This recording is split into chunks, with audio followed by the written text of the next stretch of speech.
Ok, Storytime Vinted, la dinguerie.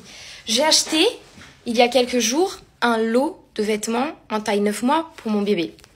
Parce qu'il va bientôt passer sur... il a que 6 mois, il vient d'avoir 6 mois, mais il va bientôt passer sur des vêtements de 9 mois. Et du coup, j'achète un lot avec des vêtements de 9 mois et des vêtements de 12 mois. Comme ça, je prends de l'avance. Parce que moi, je suis le genre de personne, j'aime trop avoir tout en avance. Comme ça, je suis tranquille et c'est pas au dernier moment que je me procure les choses. Bref, j'achète donc le lot.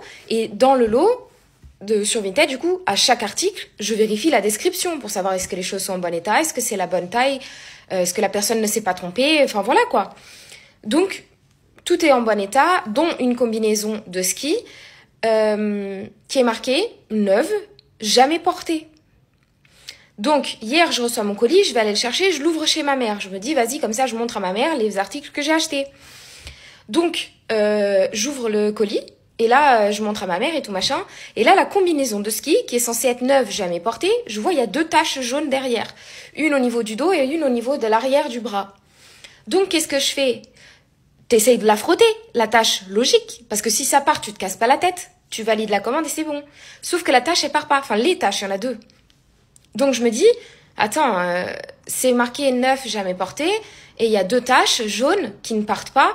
Donc ce que je vais faire, c'est que je vais demander un remboursement juste pour cet article-là. J'avais payé 15 € le tout le lot, et donc Vinted a proposé un montant automatiquement. J'ai même pas eu le choix de demander 3 €, 4 €, 5 €, je sais pas. Je pense que j'aurais peut-être demandé, je sais pas, 3 €, je pense. Et là, Vinted, il me dit, vous allez être remboursé de 7,98 €. C'est Vinted qui a dit. Je me dis, bon, écoute, on verra. Déjà, il faut que l'acheteur, enfin le vendeur, la vendeuse pour le coup, elle accepte. Et là, je vois ce matin, elle a accepté et elle m'a mis 1 étoile en me disant parce que c'était en gros, j'abusais parce que j'avais demandé un remboursement entier pour la combinaison de ski, alors qu'il y avait 2 pauvres taches que j'aurais pu nettoyer. Mais elle me prend pour une connasse ou quoi ? Elle croit vraiment que si j'aurais pu nettoyer la tache, j'aurais demandé un remboursement. Je suis pas à 7 balles de près. Je suis vraiment pas à 7 € près. Et je suis pas une pouffe quand même à demander des remboursements alors que j'aurais pu nettoyer une tache. Enfin, je veux dire, du coup, je l'ai contacté, j'ai répondu à son avis et j'ai dit, déjà, j'ai demandé un remboursement, mais c'est Vinted qui a choisi du montant, c'est pas moi.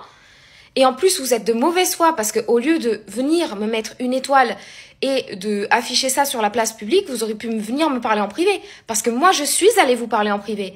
Donc, c'est de la mauvaise foi. Et comme je suis pas de mauvaise foi comme vous, moi, je vous ai mis 5 étoiles quand même. Même si vous m'avez mis un mauvais avis et que vous êtes de mauvaise foi. Donc, je l'ai contacté en privé. Je lui ai dit, je suis vraiment désolée. C'est Vinted qui a choisi le montant du remboursement. Et évidemment que je n'ai pas réussi à enlever les taches, sinon j'aurais pas demandé de remboursement. Mais je lui ai dit, ne vous inquiétez pas, de toute façon je vais vous bloquer.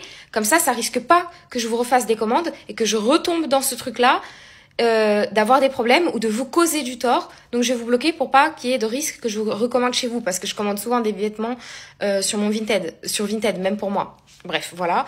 Donc je l'ai bloqué, je lui ai mis 5 étoiles. Mais là, je suis quelqu'un qui me remet en question. Et je me dis, est-ce que j'ai eu tort de demander un remboursement? Parce que comme je lui ai précisé dans la vie, j'ai dit, mais c'est vous qui êtes de mauvaise foi parce que vous avez dit que c'était neuf sans jamais avoir été porté. C'est ça que ça veut dire, neuf. Et pourtant, il y a 2 taches. Après, moi, je suis pas de mauvaise foi. Je me dis que c'est possible, selon l'endroit où tu stockes, qu'il y ait des taches qui se créent. Par exemple, des taches d'humidité ou quoi que ce soit. Moi, j'ai jamais eu de taches d'humidité, mais moi, il me semble que les taches d'humidité, ça part. Alors que là, les taches, elles partent pas. Enfin bref. Est-ce que j'ai eu tort de demander un remboursement? Est-ce que ça a été malhonnête de ma part? Parce que franchement, c'était pas du tout dans mon intention. Je sais pas. Franchement, je sais pas. Dites-moi dans les commentaires, je suis vraiment curieuse. D'ailleurs, j'aime bien ce filtre. Ça me met un petit trait de liner et tout. Bref.